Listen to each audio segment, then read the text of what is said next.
हनुमान जी के जीवित होने के ये सबूत देखकर आपके होश उड़ जाएंगे। जय श्री राम मित्रों। रामायण में यह लिखा हुआ है कि माता सीता ने हनुमान जी को कलयुग के अंत तक अमर रहने का वरदान दिया था और यह भी वरदान दिया था कि एक ही समय पर अनेकों जगह पर हनुमान जी उपस्थित रह सकते हैं। ऐसा माना जाता है कि धरती पर जहाँ भी राम नाम का सुमिरन किया जाता है वहाँ वीर बजरंगी पहुंच जाते हैं। भेष बदल कर ही पहुंचे लेकिन पहुंच जाते हैं। आज हम ऐसे सबूत लेकर आए हैं जिनसे यह 100% साबित हो जाएगा कि हाँ, हनुमान जी जीवित हैं और धरती पर ही कहीं न कहीं विचरण कर रहे हैं। स्वागत है आपका आपके अपने चैनल आस्तिक स्पेशल सीक्रेट्स में। इसके साथ ही साबित करेंगे कि हनुमान जी कोई बंदर नहीं है। यह सही ज्ञान की कमी के कारण सभी ने मान लिया है। इसको बदलना होगा और सभी को अपने धर्म की सही जानकारी देनी होगी। इसलिए इस वीडियो को पूरा जरूर देखना और अपने सवाल कमेंट में जरूर लिखना। हनुमान जी को वानर कहा जाता है। सबसे पहले आप यह जान लें कि वानर का मतलब बंदर नहीं होता। वानर का अर्थ होता है वन में विचरण करने वाला, यानी कि जो जंगलों में रहता है।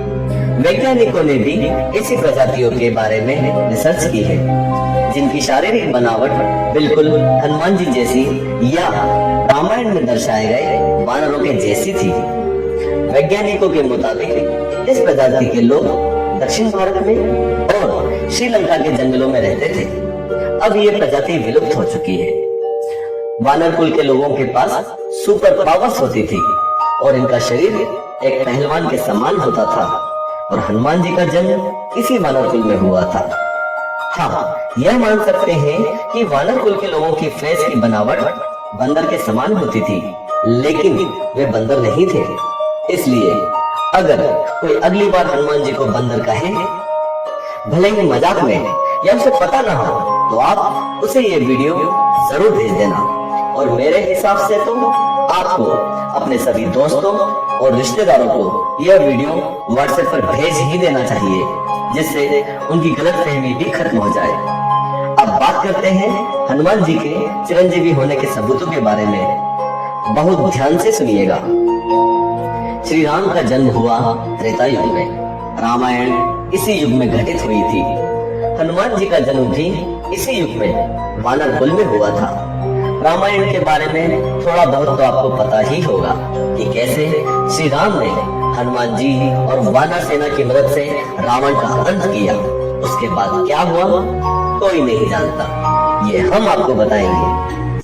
लंका विजय करने के बाद श्री राम ने कई वर्षों तक अयोध्या पे राज किया। हनुमान जी की राम भक्ति देखकर सीता माँ ने उन्हें अमरता का वरदान दे दिया। धीरे धीरे त्रेता युग की समाप्ति हो गई और भगवान विष्णु के अवतार श्री राम जी अपने वैकुंठ लोक वापस लौट गए, यानी कि श्री राम ने अपना शरीर त्याग दिया।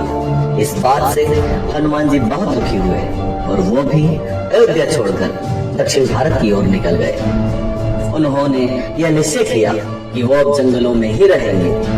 उनकी यात्रा के दौरान वो एक कबीले में कुछ दिनों के लिए रुके थे। उस कबीले के लोगों ने हनुमान जी की बहुत सेवा की। उनकी सेवा भक्ति से प्रसन्न होकर हनुमान जी ने उन्हें आत्मज्ञान दिया।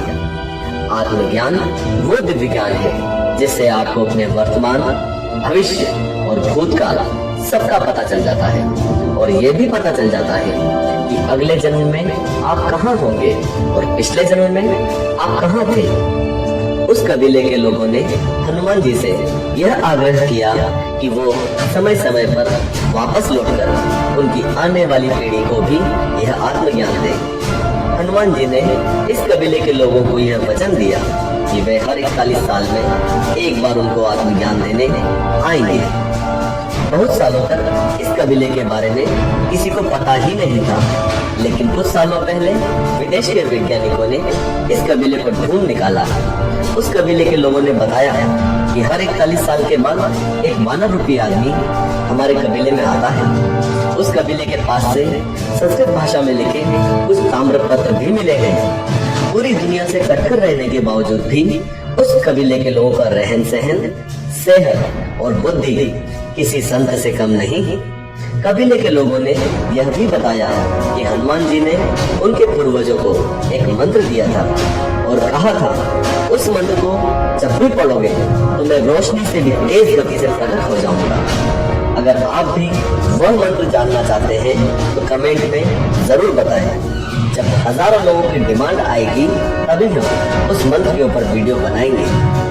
एक बात और, हमारे चैनल के लाल सब्सक्राइब बटन को दबाएं, उसके बाद जो घंटी आएगी उसे भी दबाएं, नहीं तो वो वीडियो आपको मिलेगा ही नहीं।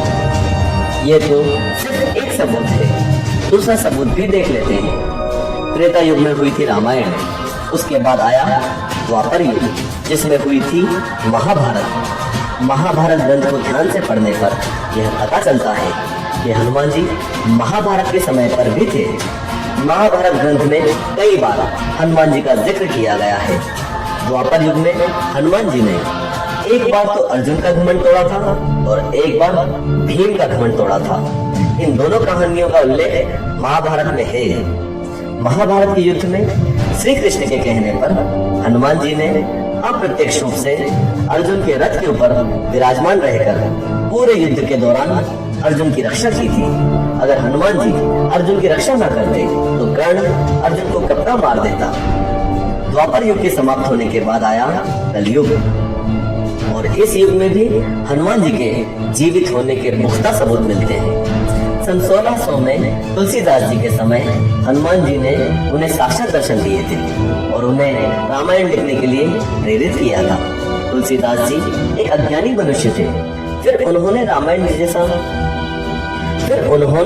जैसा ग्रंथ कैसे लिखा, यह एक सोचने वाली बात है। दरअसल हनुमान जी ने उन्हें भी दिव्य ज्ञान प्रदान किया था जिससे वे इस काबिल बन पाए कि उन्होंने रामायण जैसा महान ग्रंथ लिख डाला।